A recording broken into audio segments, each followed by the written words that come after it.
Hello everyone. तो इस part के स्टार्ट में दिखाते हैं कि वे बहुत ज़्यादा क्यूरियस था और इसीलिए वो पता करने के लिए शाया को कॉल करता है। उसे डर था कि उसे कहीं यादें वापस ना आ जाएं और इसके साथ ही उसे पता चलता है कि वो एक साइकेट्रिस्ट के पास गई हुई है। शाया ने तो नहीं बताया था, लेकिन रिसेप्शन पर खड़ी लड़की अपने क्लिनिक का नाम लेती है और ये सुनते ही वह इतना ज़्यादा परेशान हो जाता है कि फौरन से उसी क्लिनिक के लिए निकलने लगता है। जैसे ही वो निकलता है, चिन्युए उसके वेट में खड़ी हुई थी, जो उसका हाथ पकड़कर उसे रोकती है और उससे एक्सप्लेनेशन मांगने लगती है। कहती है कि तुम्हारे घर पर चू शाया की यादें और उसकी चीजें क्या कर रही हैं।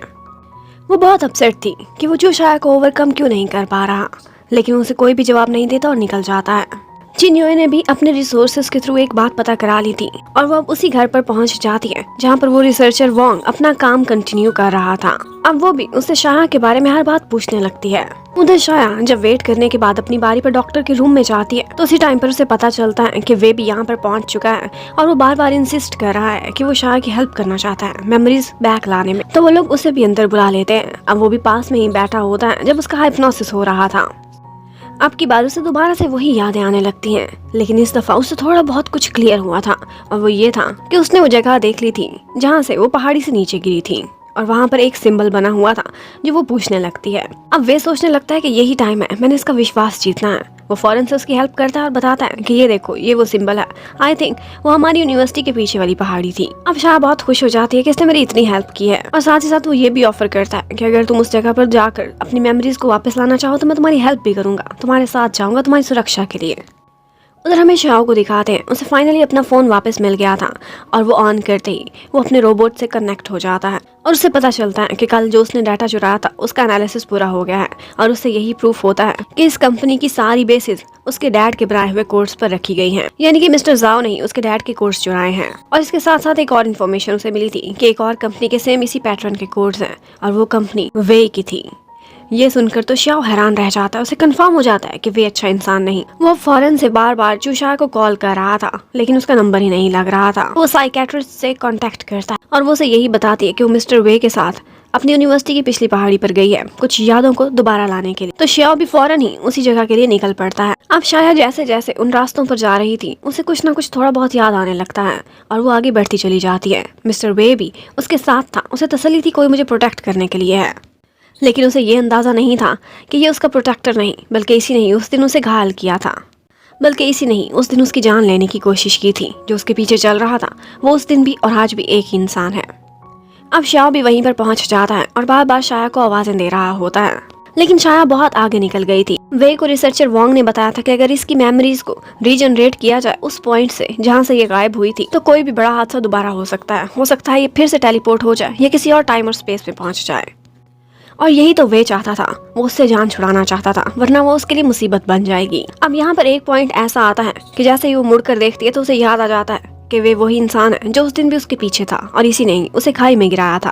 और आज भी पूरे चांद की रात थी। चूशाया यही सारा कुछ देखकर वहाँ हैरान और परेशान खड़ी हुई होती है कि अब मैं कहाँ जाऊँ कि यहीं पर ही कोई मिस्टीरियस सी लाइट उसके ऊपर पड़ती है। इतने में श्याओ भी वहाँ पहुँच जाता है और उसे बचाने की कोशिश करता है, लेकिन वो वहीं खड़ी खड़ी कहीं टेलीपोर्ट हो जाती है।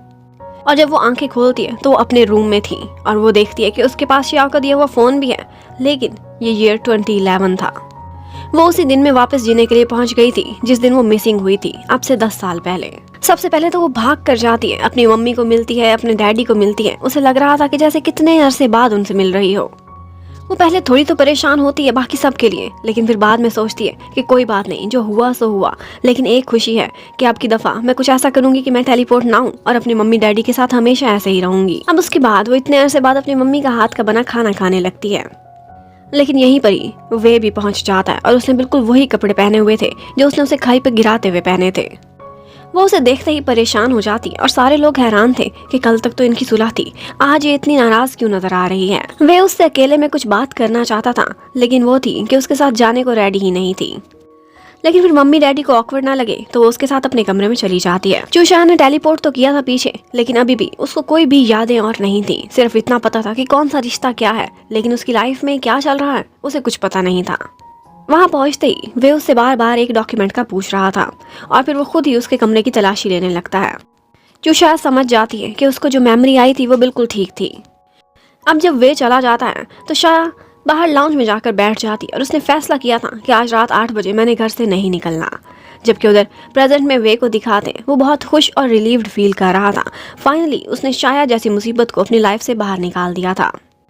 लेकिन बेचारा श्याओ वो हर उस जगह पर जाता है जहाँ पर शाया के होने की कोई भी पॉसिबिलिटी थी।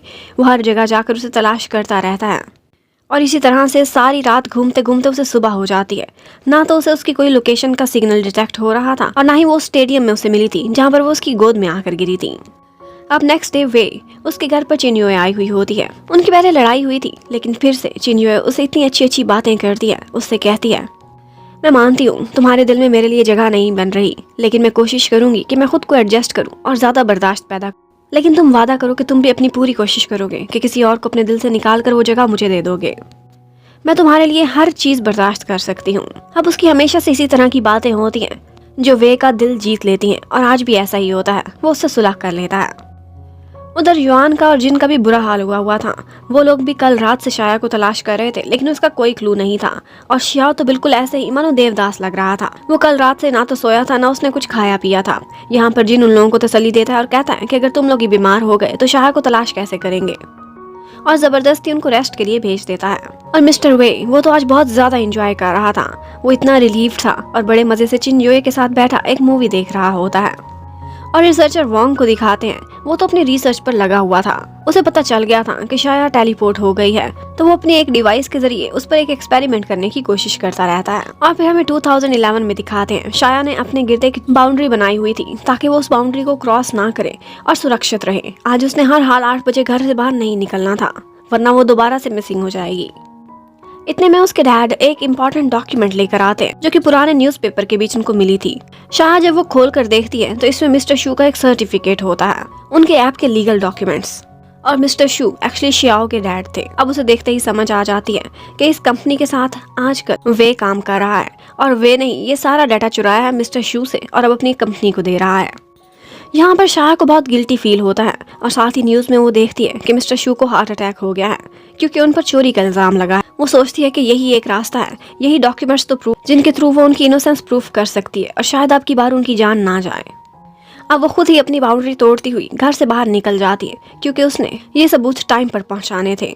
श्याओ के डैड की जान बचानी थी अब की बार।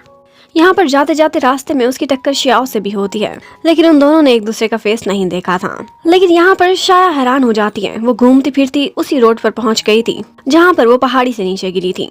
वो मुड़कर देखती है तो उसी टाइम पर उसके पीछे वे भी खड़ा हुआ होता है और वो वही डॉक्यूमेंट्स उसके हाथ में देखकर उससे छीनने की कोशिश करता है। शाया आगे आगे भागती है और वे उसके पीछे पीछे जा रहा होता है। वो बार बार उसे रुक जाने को कहता है, लेकिन अब की बार फिर से शाया खाई से नीचे गिर गई थी। और इतने में दिखाते हैं कि वे के घर पर मैग्नेटिक फील्ड में कुछ बदलाव होने लगते हैं। वो उठकर चेक करने जाता है तो उसी समय उसके सामने ही शाया उसके ड्राइंग रूम में टेलीपोर्ट हो जाती है और साथ ही साथ रिसर्चर वोंग की लैब में एक जोरदार ब्लास्ट भी होता है। अब शाया वे को बताती है कि मैं 10 साल पीछे से सब कुछ खुद अपनी आंखों से देख कर आई हूँ और तुम ही वो थे जिसने मिस्टर शू की डॉक्यूमेंट्स चुराई थी। लेकिन वे बहुत कॉन्फिडेंट नजर आ रहा था। वो ब्रीफली यही टारगेट करता है कि शाया को कौन कौन सी यादें वापस आई हैं और वो पता चलाने के बाद वो खुद उसको एक एक्सप्लेनेशन देने लगता है। उधर हमें शियाओ को भी दिखाते हैं। शाया के वापस आते ही उसको भी सिग्नल मिलने लगते हैं और उसका रोबोट उसे इन्फॉर्म करता है कि शाया वापस आ गई है और उसकी लोकेशन डिटेक्ट हो चुकी है। अब शाया को बार बार शियाओ कॉल किए जा रहा था, लेकिन वो पता नहीं क्यों उसकी कॉल्स इग्नोर कर रही होती है। वो उससे छुपने की भी बहुत कोशिश करती है, लेकिन शियाओ उसे आकर पकड़ लेता है और उससे कहता है, मैंने तुम्हें खो दिया, मुझे लगा मैंने सब कुछ खो दिया था, लेकिन अब की बार मैं देरी नहीं करूंगा, बाकी बातें बाद में। लेकिन मैं तुम्हें इतना बता दूं कि मैं तुम्हें लाइक करता हूँ और मैं तुम्हारे साथ हमेशा रहना चाहता हूँ। एक्चुअली वो इतना डर गया था कि कहीं वो शाया को खो ना दे और उसके दिल की बात उसके दिल में ही ना रह जाए। लेकिन शाया बिल्कुल स्टैचू बन के खड़ी हुई थी। इन बातों का उस पर कोई असर नहीं था और इसकी वजह यह थी कि एक्चुअली वे ने उसे बहुत गलत गलत बातें बताई थी। वो उसे बताता है कि मिस्टर शू का सर्टिफिकेट जिसने चुराया था वो मैं नहीं, वो तो तुम थी। और फिर उसे सारी स्टोरी बताता है। कहता है कि मैं बहुत रिच फैमिली से था और तुम एक पुअर बैकग्राउंड से, और मेरे डैड तुम्हें बहू के तौर पर स्वीकार नहीं कर रहे थे, इसलिए मैंने अपनी फैमिली को छोड़ दिया और मेरा बिजनेस बढ़ाने के लिए, मुझे आगे बढ़ने के लिए एक ब्रेक थ्रू की जरूरत थी और तुमने मेरी हेल्प की थी। तुमने एक फ्रेंड के थ्रू मिस्टर शू का ऐप और उनका सर्टिफिकेट सब कुछ चुरा लिया था और वही तुमने मुझे ला कर दिया था और मैं तो उस रात तुम्हें ये मना करने के लिए आया था। और बाद में जब तुमने न्यूज़ में देखा था तो तुम्हें ऐसा लगता था कि मैं खुद ही गिल्टी हूँ और तुम अपनी गलती सुधारने के लिए ये सब कुछ एक्सेप्ट करने जा रही थी और मैं पहाड़ी पर तुम्हें रोक रहा था कि जो हो गया सो हो गया, लेकिन तुम खुद ही खाई से गिरकर अपनी जान दे देती हो कि जो मेरी गलती थी उसकी कंपनसेशन में इतना तो बनता है। वो साथ में उसे बहुत सारे प्रूफ भी दिखाता है, कहता है कि फिर ये डॉक्यूमेंट तुम्हारे घर पर क्या कर रहे थे, और इसके साथ साथ वो कुछ फोटोज और न्यूज़पेपर्स की कटिंग्स वीडियोस भी दिखाता है जिसमें वो मिस्टर शू के ऑफिस के बाहर खड़ी हुई थी। वो कहता है कि तुम तो उनको जानती ही नहीं थी, तो जिस दिन उनको हार्ट अटैक हुआ उस दिन तुम उनके ऑफिस में क्या कर रही थी। अब शाया इतनी परेशान हो जाती है कि वो शियाओ का सामना कैसे करेगी, और साथ ही साथ वे को भी ये पता चल जाता है कि शियाओ मिस्टर शू का बेटा है। शाया जब से आई थी खोई खोई थी। वो सबको बताती है कि मैं 10 साल पीछे से होकर आई हूँ, लेकिन मुझे कोई मेमोरी नहीं आई, बस मैं बेहोश हो गई और वापस आ गई। वो बहुत थक गई थी तो शियाओ से कहता है कि आओ घर चलो और रेस्ट करो, लेकिन वो उसके घर भी नहीं जाना चाहती थी, बल्कि वो युआन को कहती है कि मुझे अपने साथ ले चलो। यहाँ पर शियाओ से कहता है कि अगर तुम अपसेट हो या तुम्हें कोई भी इशू चल रहा है तो तुम मुझसे शेयर कर सकती हो, मैं तुम्हारा साथ दूंगा, प्लीज मुझे खुद से दूर मत। और फिर हमें मिस्टर वे को दिखाते हैं। वे कहता है कि 10 साल से मैं यही प्लानिंग कर रहा था और मैंने बड़ी ज़बरदस्त स्टोरी बना कर रखी हुई थी ताकि अगर किसी भी दिन इस केस की वजह से मैं फंसने लगूं या फिर शाया मेरे सामने आकर खड़ी हो जाए तो मैं उसे क्या एक्सप्लेन करूंगा, और इसी के लिए उसने पूरी तैयारी की हुई थी। ऐसे ऐसे प्रूफ्स उसके पास प्रिपेयर थे जिससे उसने शाया को बेवकूफ़ बना लिया था, लेकिन उसने ये नहीं सोचा था कि इस तरह से टाइम ट्रैवल होकर ये स्टोरी इतनी कॉम्प्लिकेटेड बनेगी। वहाँ रिसर्चर को भी पता चल जाता है कि शाया वापस आ गई है, और ये सुनते ही वो बहुत खुश हो जाता है क्योंकि इससे ये प्रूफ होता है कि ब्लास्ट होने की वजह से उसकी डिवाइस की एनर्जी और शाया की एनर्जी दोनों एक ही लेवल पर हैं। उसका एक्सपेरिमेंट सक्सेसफुल रहा था। शाया अब दोबारा साइकेट्रिस्ट से मिलना चाहती थी, लेकिन अब की बार हाइप्नोसिस पर बहुत जल्दी जा रही थी तो उसने किसी को साथ लेकर जाना था। ऐसे में सिर्फ एक मिस्टर वे ही था जो उसके डार्क सीक्रेट्स को जानता था। किसी और के सामने ये रिवील ना हो जाए इसी डर से वो सिर्फ वे को कॉल करती है और उसे अपने पास बुला लेती है। अब वो दोनों इकट्ठे साइकेट्रिस्ट के पास जा रहे होते हैं। यहीं पर ही पीछे से शियाओ भी आ जाता है। वो शाया को आवाज देता है, रोकता है, लेकिन शाया नहीं रुकती और वे के साथ अंदर चली जाती है। और बेचारा शियाओ बाहर बारिश में ही खड़ा भीगता रहता है। अंदर उसका सेशन काफी लंबा चलता है और जब तक वो वापस बाहर आती है वो आकर देखती है कि अभी भी शियाओ वहीं का वहीं खड़ा हुआ है। वो उससे कोई बात करती उससे पहले ही वे उसे आगे ले जाता है, लेकिन फिर भी शाया मुड़कर उसके पास आती है। वो उसे एक अम्ब्रेला भी देना चाहती, लेकिन उसके पास आते ही शाया उसके ऊपर ही गिर जाता है। एक्चुअली उसे बहुत ही तेज फीवर हो गया था। अब शाया फटाफट उसे हॉस्पिटल लेकर जाती है और वहाँ पर उसे ड्रिप लग जाती है। शाया को अपनी नहीं लेकिन सिर्फ शाया की फिक्र थी, लेकिन शाया को इतना गिल्टी फील हो रहा था कि वो तो उससे नजरें भी नहीं मिला सकती थी। वो थोड़ी देर उसके पास बैठती है और उसके बाद वहाँ से जाने लगती है। शाया उसके बदलाव से काफ़ी परेशान था और इसके साथ साथ उसके दूसरे फ्रेंड्स भी। और यहीं पर ये पार्ट खत्म होता है। Thank you for watching, stay connected, bye bye.